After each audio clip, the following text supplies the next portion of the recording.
Welcome to Prescribed by Dr. Nathan Goodyear, where integrative oncology meets holistic healing. This podcast is your home for the latest in innovation, exploration, and elevation in all areas of integrative oncology, medicine, health, wellness, and beyond. Join me and a host of other innovators as we go from practicing to prescribing.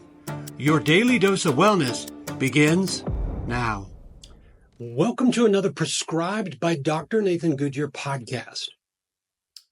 What you'll notice is that within this brand of Prescribed by Dr. Nathan Goodyear, there's going to be different series, and these different series are going to hit different topics, and some of these topics will be, quite controversial, but I really want to expand the scope of what we're talking about here on the Prescribed by Dr. Nathan Goodyear podcast. And so you're going to start to see more and more series come out. And as we navigate through this first part of 2025, you're going to be able to see and find those series and those topics that you really want to dive into.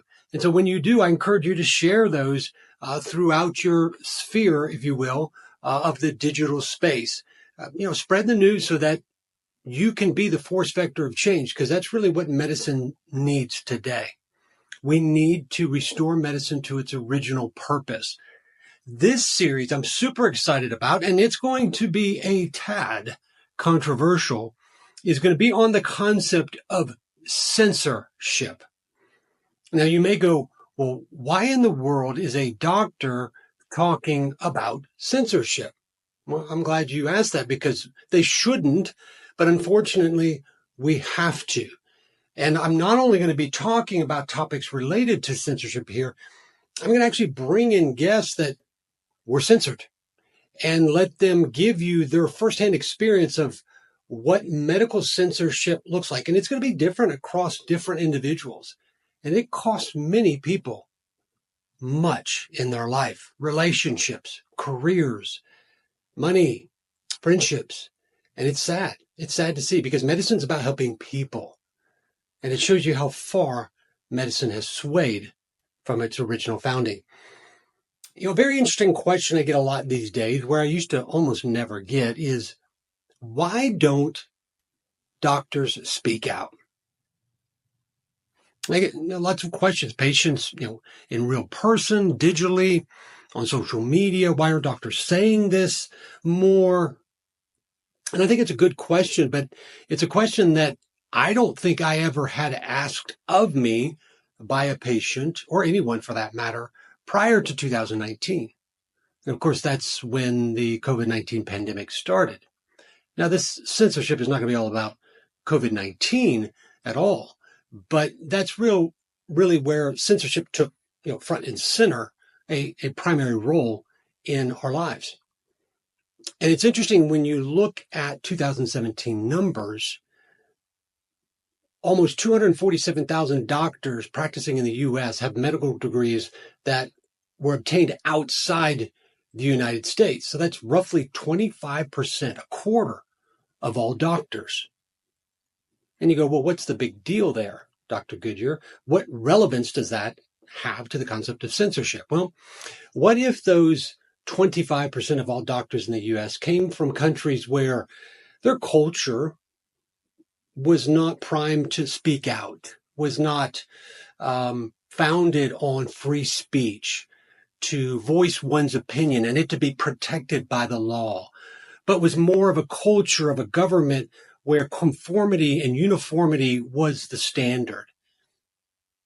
Because if those patients coming in are from countries like India, Pakistan, and other countries, they're less apt to speak out when there needs to be courage and a purpose to speak truth in the face of censorship.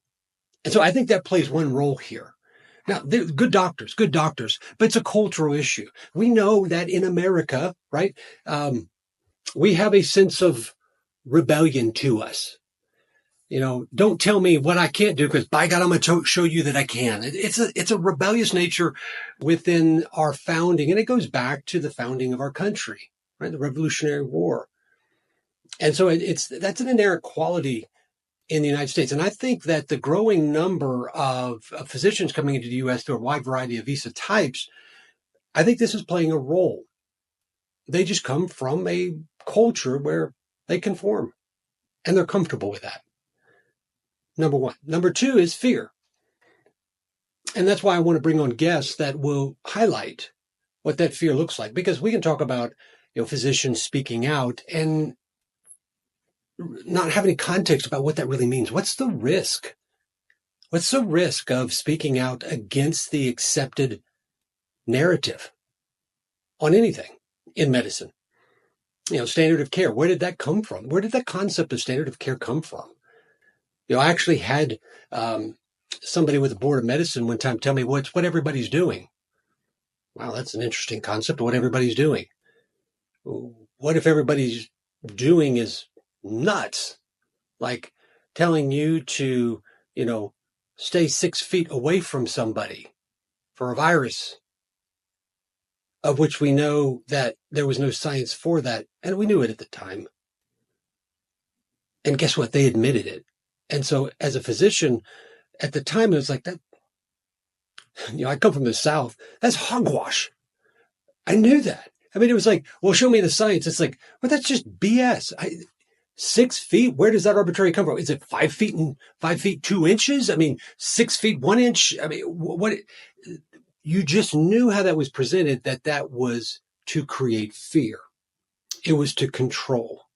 And that's what you saw throughout the early days of the pandemic, was censorship. Now, again, this is not about the pandemic, but this is where censorship, I think, really presented itself front and center for all to see. The curtain was pulled back on the great Oz.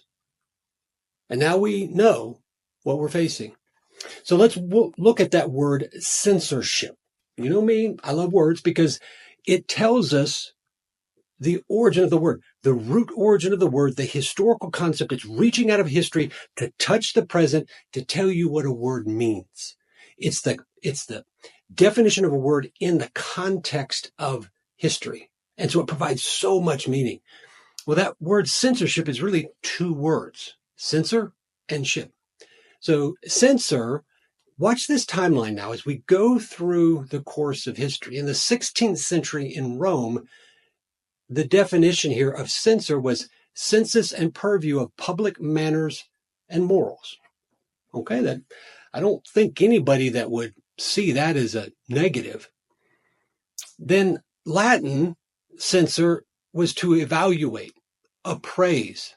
Get this, a little bit of change in verbiage here. Judge, speak solemnly, proclaim. Now, still relatively positive, but that word judge sneaking in, giving a little bit of some negative connotation. Of course, that will predate Rome, the Latin, but you can see the context there still primarily positive as it relates to censor. But then we move into the 16th century English. This is where we start to see a pivot in the meaning here. Official judgment of morals and conduct. And you can see the expansion. It's actually judging what is moral and what is appropriate conduct or behavior. 17th century, really taking another step here. Empowered officials who determine if anything is immoral or heretical in books, films, plays. Now we're taking things to something we have a lot more context in and of today's time frame when we talk about censorship. Now, even though this wasn't the 17th century, Hitler in Nazi Germany made great use of this because he controlled what was said in books and films and plays. And he did that to control culture, to control thought. It was propaganda. And so in many ways, censorship and propaganda are intertwined. They are bedfellows of an adulterous affair that does nothing but hurt people. Then we move into the 19th century, the 1800s, a state agent charged with suppression of speech, get this, or narrative, deemed counter to the approved political narrative. Now, the question there should be, well, what's the approved political narrative? Well, that which comes from the government in power, right? So they control the narrative. And you might notice this if you look at a wide variety of news types, whether that be legacy media or the new digital. There tends to be this a series of montages where no matter what legacy media channel you go on or what digital channel you go on in the new media, they're almost saying the same thing. It's this montage. It's the narrative. And you got to see through that. That's why it's so important, I think, to look through different lenses of media to try to see what's being shoved down your throat. Now, that second word, ship, literally means power, office, or position. So when we put them together, censorship means a government office or position with power to suppress speech or narrative that is deemed counter to the approved political narrative. Again, that montage. But here it's the power of government.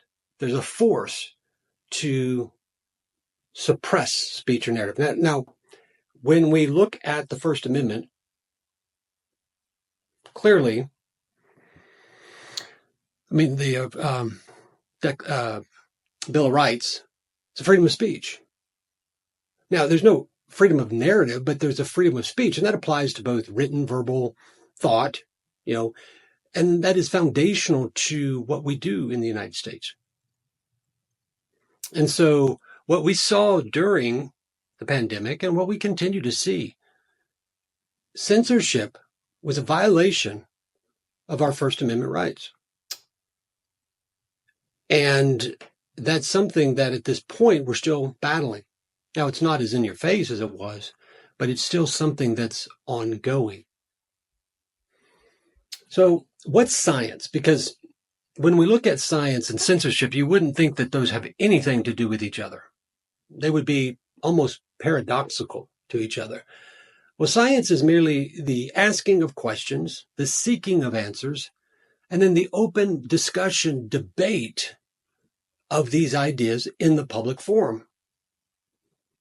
One can't have science if one does not have this curiosity of mind or this open debate and discussion of questions and the answers. And of course, questions beget answers and answers beget more questions. And it's just an ongoing cycle. And that's the curiosity of mind. That's why when it was said that there is a consensus, the science is settled,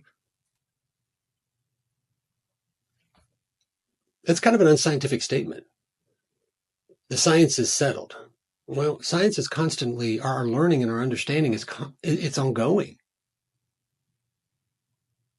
Notice there's no mention of experts, no mention of a consensus, no mention of the science is settled. And notice always it was one person who was saying the science was settled. No mention of a double-blinded, randomized, placebo-controlled trial. No mention of peer-reviewed. It's just simply a curiosity of mind, asking questions, seeking answers, and then debating that in the public forum amongst your colleagues. That's science. Now, what is medicine? Of course, medicine is a science, but it's important to understand the distinction here. Medicine is a blend of science and art. It has two parts. And part of the reason we're in a problem here in medicine as a science is we've completely thrown the art out the window. The pendulum has swung off the cliff. Science begins with observation. The basic foundational tool. Politics is the great disruptor. It destroys, it seems like, whatever it touches. And you see this in our culture today. Politics, as Otto von Bismarck said, a Prussian statesman and diplomat, politics is not an exact science. Well, it's not a science at all. I know they call it political science, but I'm sorry, there's no science as it relates to the politics. Politics is not a science, but it's for the purpose of business. Creating business, controlling the flow of money, controlling power. Where does that play a role in science? Particularly, where does that play a role in the science of medicine? It doesn't. But when it creeps in, is what we've seen here over the last 2 decades and more,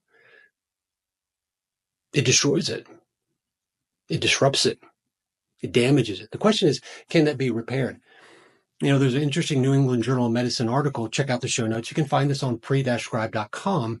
That's where you'll find all the show notes and relevant materials related to this podcast that show that the approval rates, the trust of the people of the United States in both physicians and hospitals is at an all-time low. So, did we get here by chance? No. Medicine is to blame because medicine no longer knows what its purpose is. Its purpose is science, but its purpose is the patients. And that second part is what I think we've lost that has created such distrust between doctors and hospitals and patients. And that's the art side. So if we have the science, that's the wherewithal. That's the know-how, right? That's the book knowledge. That's the, okay, here's the biochemical pathway. Art is the application of it. The top person in my medical school class was a brilliant guy. And what's interesting about him is about 2 to 7 days before a test, he would just simply read the textbook or textbooks associated with class. And, these textbooks often were hundreds and hundreds of pages, and they were not easy reads. And he would just read them, and he would set the bar of the curve for the grade for that test. And he did that throughout the first 2 years of our basically didactic. And that's how medical school was at that time. We just had classes for 8 hours, Monday through Friday. But what was interesting about him is he didn't have that art. He didn't have that communication skill to engage with people. And the basics of what it is to doctor is to engage with people. It's to serve people. That's the basics. And so he went into pathology because, he doesn't have to engage with a piece of tissue or communicate, or he just has to look at it, stain it, and look at it. So a lot of knowledge, a lot of science, but no art, no application. And so he found his place in medicine. It just wasn't working directly with people. So it's the application. It's the creativity of the application of the knowledge. That's not embraced today. The standard of care, the protocolology of medicine doesn't encourage creativity. It encourages and doesn't encourage, it demands conformity and uniformity. It's problem solving. You saw this early on in the pandemic. Many of the people that we're going to bring on were simply problem solving early on in the pandemic when we knew we had something going on, a virus, and we didn't know anything else. But we saw people suffering. We saw people dying. And it was the art that was squashed. It was the creativity, the problem solving that was removed, not just removed, but penalized, punished for those that dared to be creative and dared to solve a problem, to help people. And it squashes innovation. That word innovation, which is Latin, the root word of innovation that we use today, means to renew, restore. I can tell you, medicine needs to innovate to renew patients' trust in us. We need to restore the faith of the patients, of the populace, to doctors. And the only way to do that is by taking doctors directly back to patients. And it's actually empowering patients as well. And then the final aspect of art is elevation. It's elevating the practice of medicine.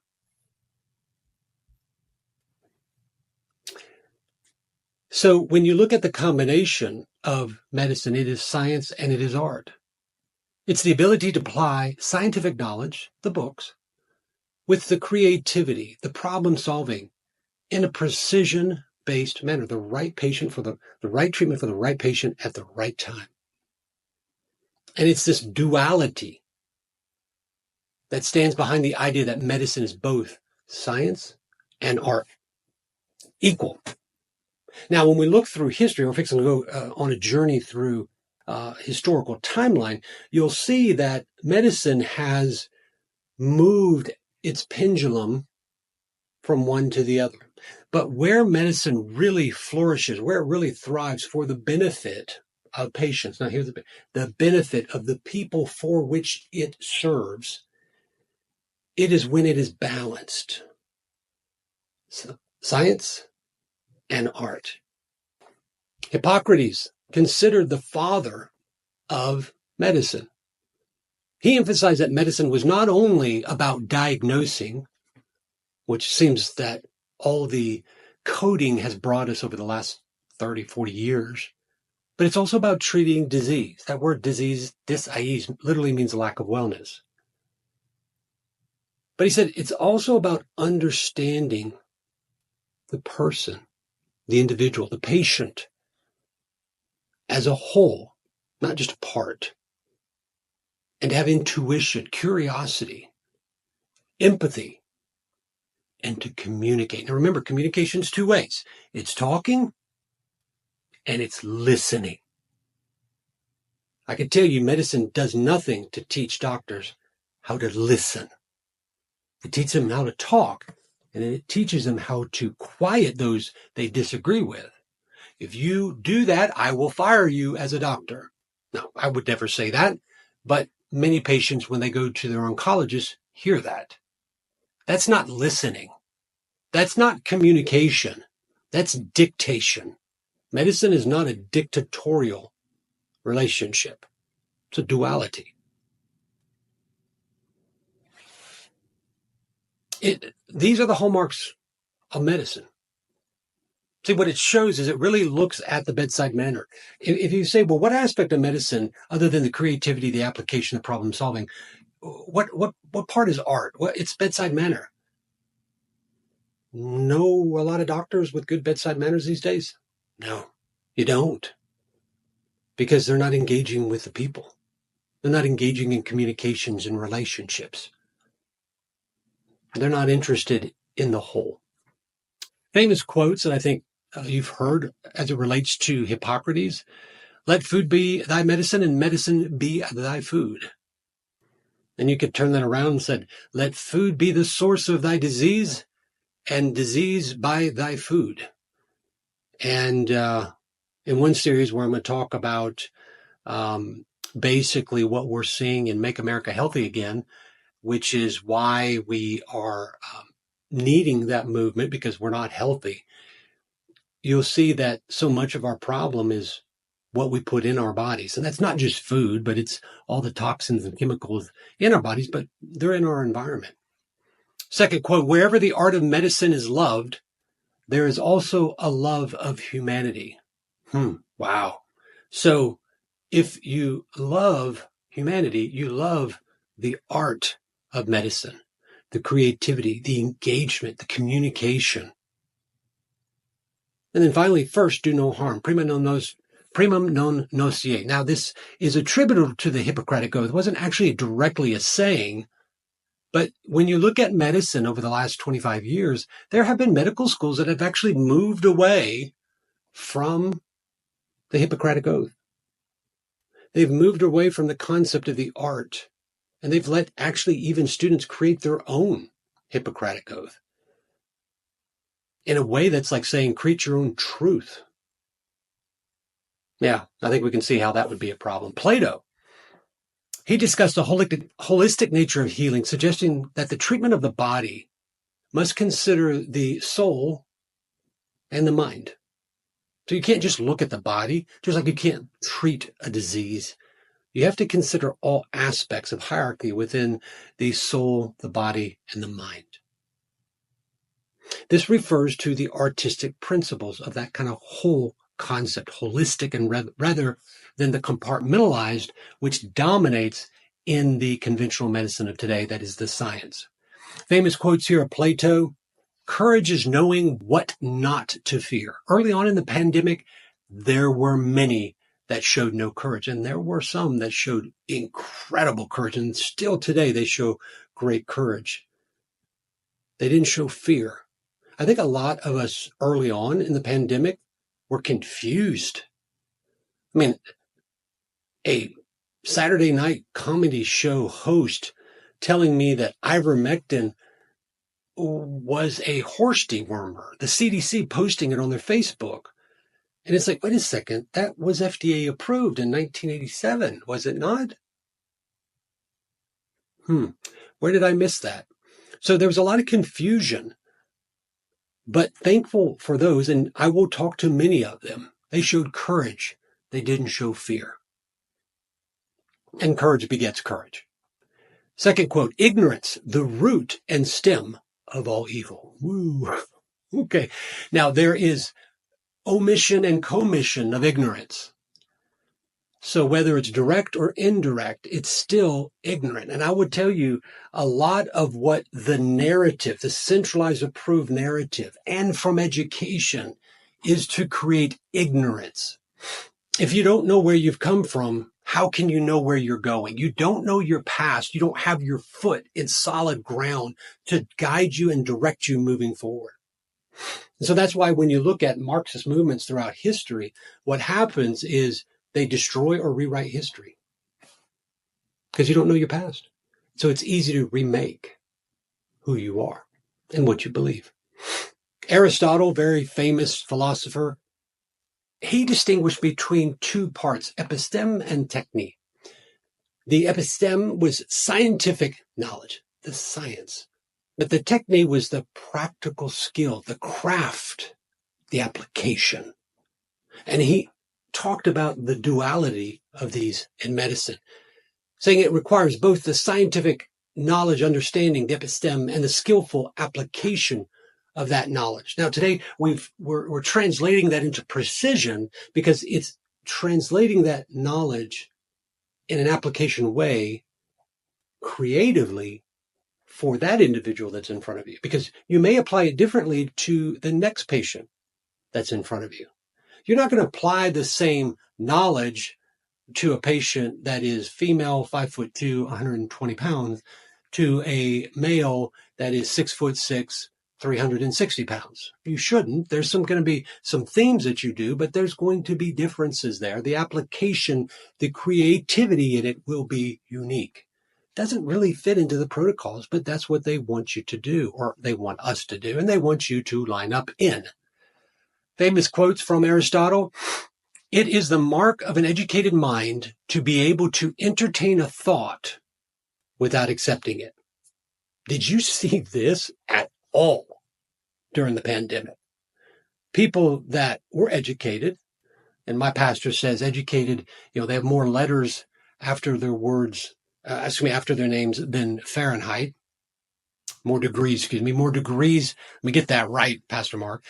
More degrees after their name. They're educated with more degrees after their name than Fahrenheit. Get that degree, Fahrenheit. Yes, I know I'm not a comedian. I will not alternative views. Another quote, the more you know, the more you realize you don't know. I think that pretty much says it for what it is. Any doctor that tells you they know it all, it's time to find another doctor, and it's time for that doctor to retire. The whole is greater than the sum of the parts. And I think that really provides a good separation point of science and the art of medicine, because science, as it relates from education and really how it's practiced and structured today, it's very compartmentalized. And, I see this a lot where patients say, well, don't doctors ever communicate with each other? Well, this one compartment doesn't communicate with another. But when you look at the art of it, it recognizes that whole. The sum of the parts are greater. The whole is greater than the sum of the parts. The sum of the parts actually build the whole. Final quote, he who has overcome his fears will truly be free. The pandemic was dominated by fear. The censorship was to control through fear. In a way, it enslaved the mind, it enslaved action, and people didn't know what to do. And so the narrative told them what to do. The power told them what to do.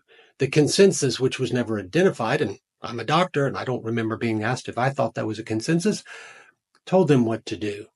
The experts who were never identified told them what to do. The elites who were never identified told them what to do. Because when you're in fear, you're frozen. You don't know what to do.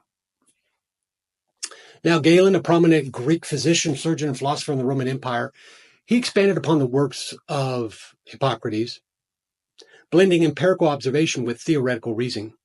Again, focusing on the art of understanding.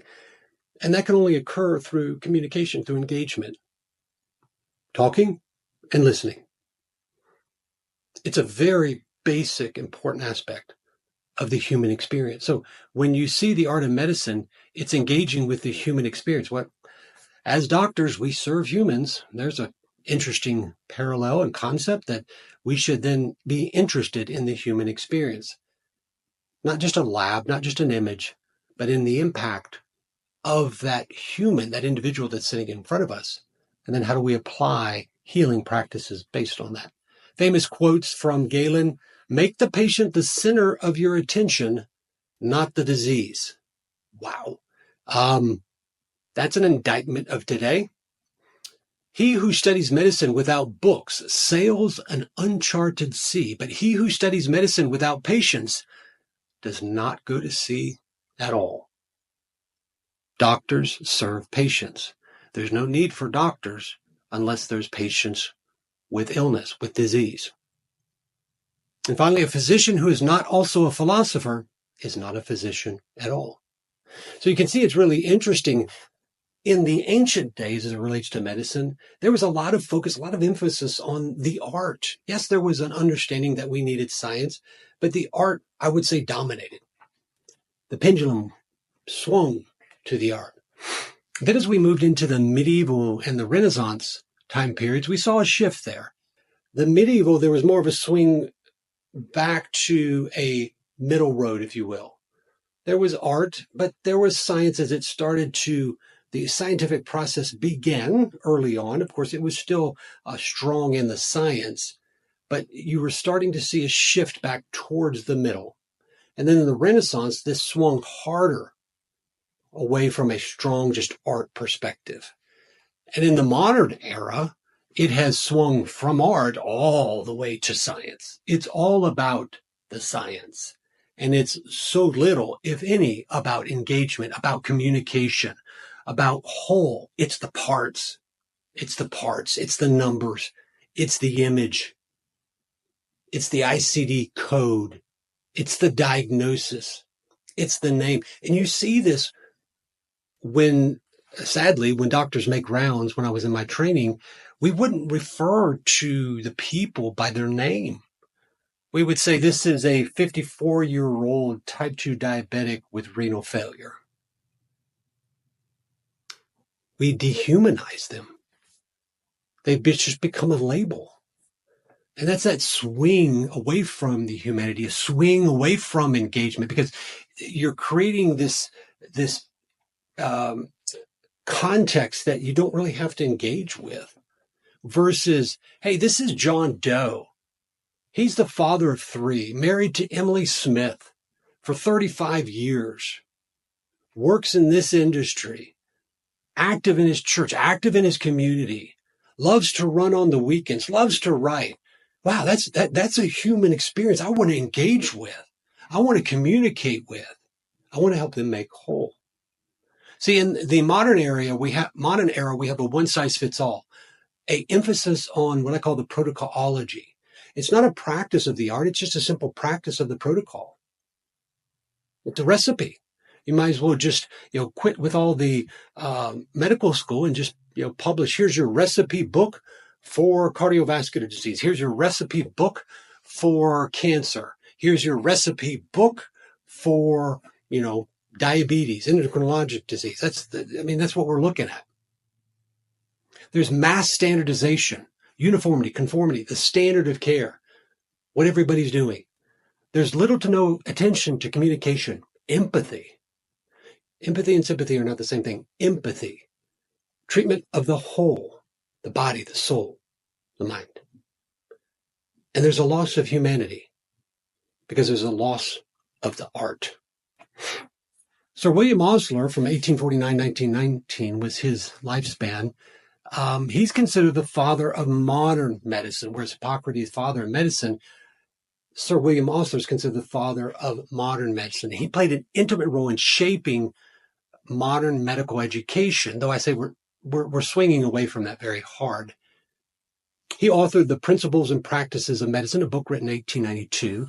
And this was a textbook that was very influential for many decades in the education in medicine. He advocated, this is important, he advocated for lifelong learning, clinical observation. Remember I said science is at its foundation simply observation, and compassionate patient care. Lifelong learning never stops. And learning doesn't close doors to critical thinking, meaning new ideas. See, the concept of learning today is, well, here's what you need to learn. Well, what about this over here? No. Don't open that door. You close that door. In your continuing medical education, this is what you know. So when you ask the question, well, why don't doctors say something about this? Why don't doctors ask about this? That's another question I get a lot of. Why don't my doctors know this? Because they're conformed, they're uniform in thought, because they're trained to be that way. And so they don't think outside that box. They don't see that on the other side of that door is another possibility. There's no curiosity of mind. It's group think. There's no critical think. He was renowned for blending the science and the art of medicine. Again, the foundation, knowledge, and the creativity in the application for the precise person in front. He emphasized empathy, humanism, focusing on the human, the individual. And again, as I mentioned, when I was making rounds, when I was a resident, we didn't refer to people as who they were. And thus, when we label them as a disease, it becomes their identity, right? I have diabetes. I have MS. I have cancer. People take that on as their identity.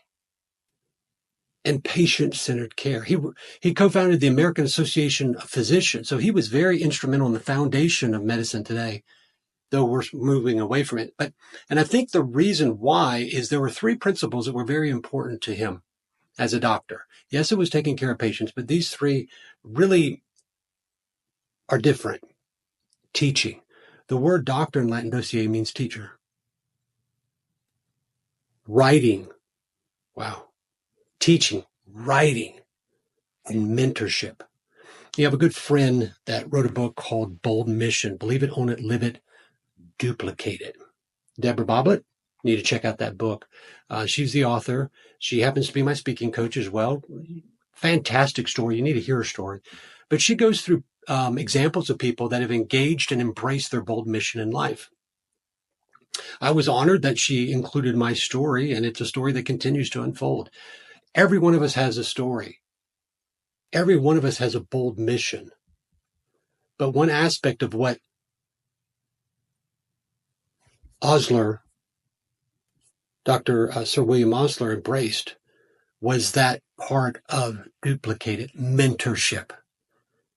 That's duplicating his teachings, his writings, his emphasis on empathy, humanism, and patient-centered care. Famous quotes from him: the practice of medicine is an art. There's no surprise. Not a trade, a calling, not a business.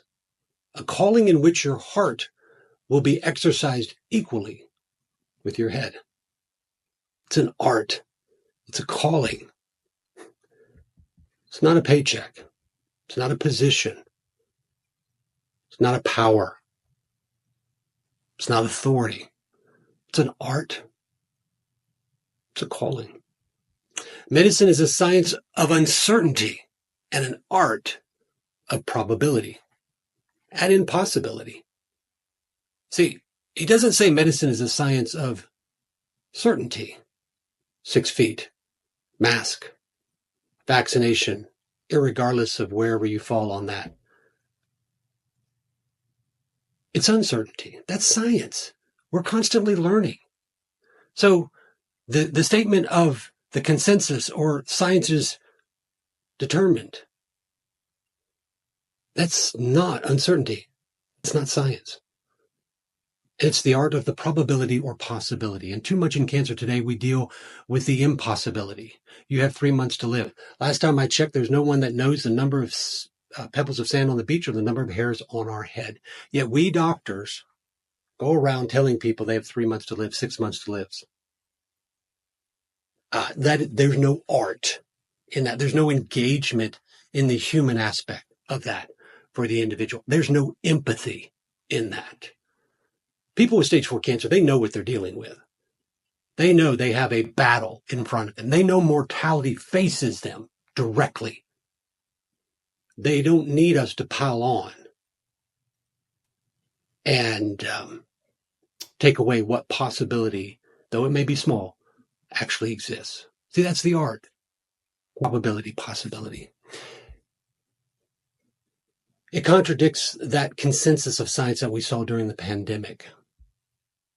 Another quote, care more particularly for the individual patient than for the special features of the disease. See, the focus of a doctor is not the disease, it's the patient that has the disease. So our focus is the patient, the human, the communication, but the secondary focus is the disease.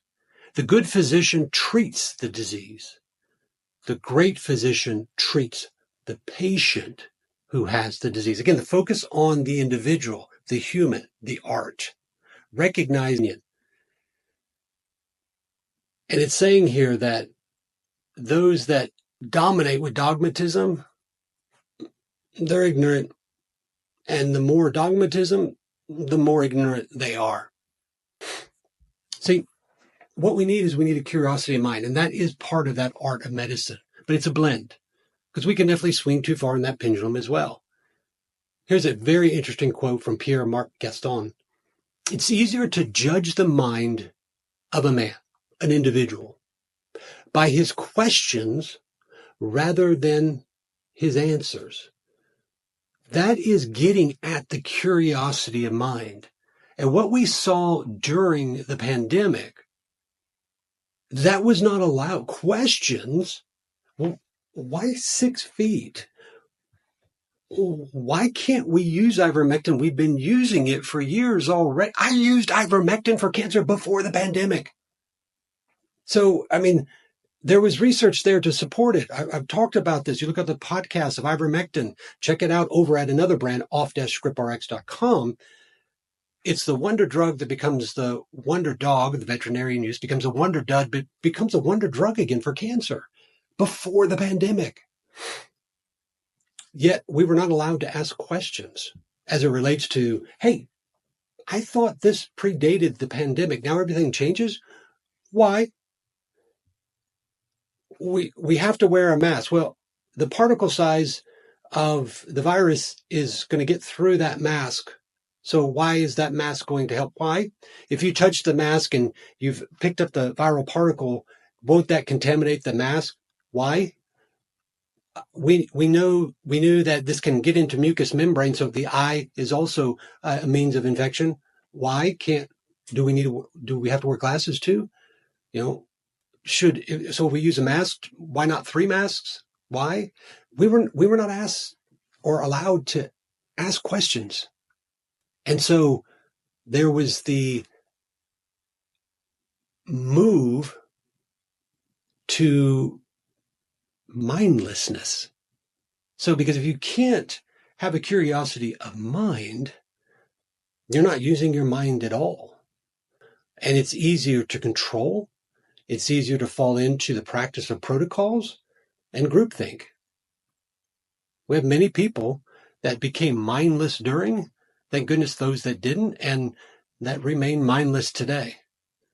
Famous quote from the book 1984, George Orwell. The party told you to reject the evidence of your eyes and ears. It was their final, most essential command. Now, George Orwell did not write the pandemic as a script, but he might as well have, because they sure seem to follow it. It's about asking questions and seeking answers. It's a search for truth. Part of human nature is the search for truth. Not just not individual truth, because truth is not individual truth. Truth is higher than that. And you see this often when somebody says, this is my individual truth. And then they say, I'm going to fly like a bird. And then that individual truth hits the reality of gravity's truth. All my life as a father, raising my 4 wonderful children, I wanted them to embrace the curiosity of mind. I didn't want them to conform to the groupthink that I saw already as a young man. Now I'm 54, about to say 53, but no, I'm 54. And I told them all the time, there's 2 things I told them all the time, and they get tickled when I say it. But one was, the only bad question is the one you don't ask. There's no bad questions. I want you to be curious. Even if you think you know the answer, I'd rather you ask the question and show that curiosity and feed that seeking for truth. And so I wanted them to continue to do that, not because I told them what to do, the conformity, the protocol, the uniformity, because I was their father, but I wanted them to develop the critical thinking of their own. The second one was finish strong. It's easy to start, but finish strong. All of that was about school because I'd get tired and said, finish strong. 2013 article entitled The Value of Asking Questions, published in Molecular Biology and Cell, was the art of asking good questions constitutes an important skill to foster for practicing scientists. The art of asking good questions constitutes an important skill to be cultivated, to foster, to encourage for practicing scientists. Here, practicing doctors. But that was discouraged. The curiosity of mind was discouraged. Censorship in science shouldn't have any place. But when it does exist, as it does now, it's not just about the curiosity of mind. It's not just about opinions or even speech, but it's also about thought. People were removed from social media for simply having questions, thoughts. They weren't making statements. You asked a question and said, hey, here's a thought. They were removed. They were censored. See, if you're against the accepted standardization, the accepted protocol, the accepted narrative, you're labeled. You're labeled as anti-science. You're labeled as science deniers. I love that one, science deniers. The defenders of non-science. We're called alternative, which is marginalizing us. Because if we're alternative, if we're marginalized, then there's no need to engage with us, which makes them more ignorant, right?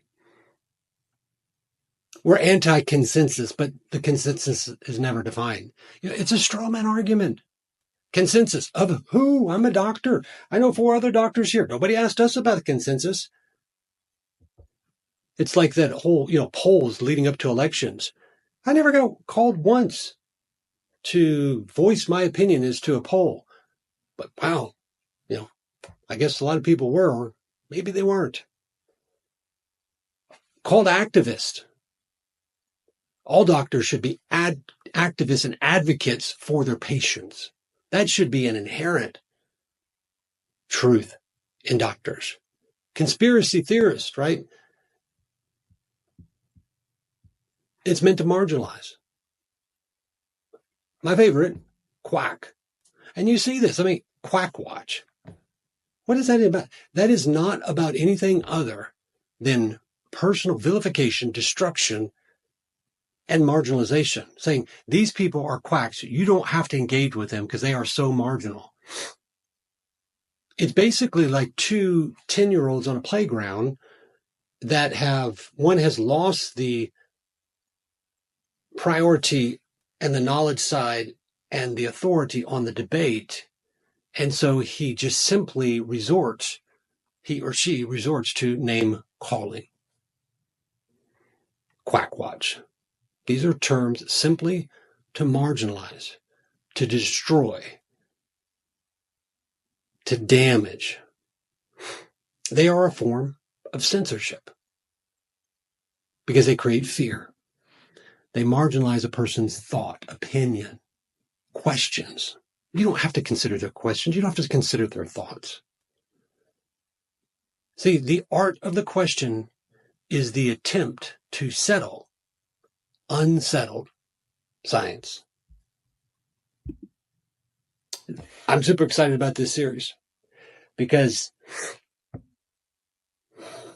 as much as I love science, as much as I love medicine, as much as I love taking care of patients, medicine has a deeper problem. It's lost its way. And censorship is a tool of those that craft the narrative that are driving this wedge between patients and doctors. And those that showed great courage during the pandemic are going to beget more courage to others to speak out, to speak up, to actually restore the trust of patients in their doctors. Now, we've got a tall task ahead of us, a tall order, definitely, but it's one that we start. So we're going to be telling some stories. We're going to be bringing some people in, let you see what the reality of this censorship looks like. Pull behind and look behind that curtain and see the great Oz. So thanks for joining me on this series of Censorship, the Prescribed by Dr. Nathan Goodyear podcast. We really need your help here. I encourage you to please share this with everybody that would benefit from this information, this topic, which everybody does. You'll find this on the pre-scribe.com website. That's where you'll find the show notes and all relative material related to this episode. You'll also find us on all social media platforms. You pick the social media, we are there, and we will engage with you, so we encourage your questions. And of course, you can find me on that's docgoodyear.com, and you can find me on the sister brand, that's off-scriptrx.com. That's where we talk about nothing but repurposed medications. To get your dose of the next innovation of medicine, here particularly we're talking about how to overcome censorship, but we must identify it. Make sure you subscribe to this podcast. That's the prescribed.com podcast. And share it with those that would benefit from this information. I look forward to talking to you about censorship and other topics on the other series in the next podcast. I'm Dr. Nathan Goodyear of the prescribed.com podcast. Thanks for joining us on this episode of the Prescribed Podcast. All references supporting this episode can be found on the prescribe.com website. That's pre-scribe.com. To get your next dose of medical innovation, make sure you subscribe to Prescribe. We'll see you for your next refill.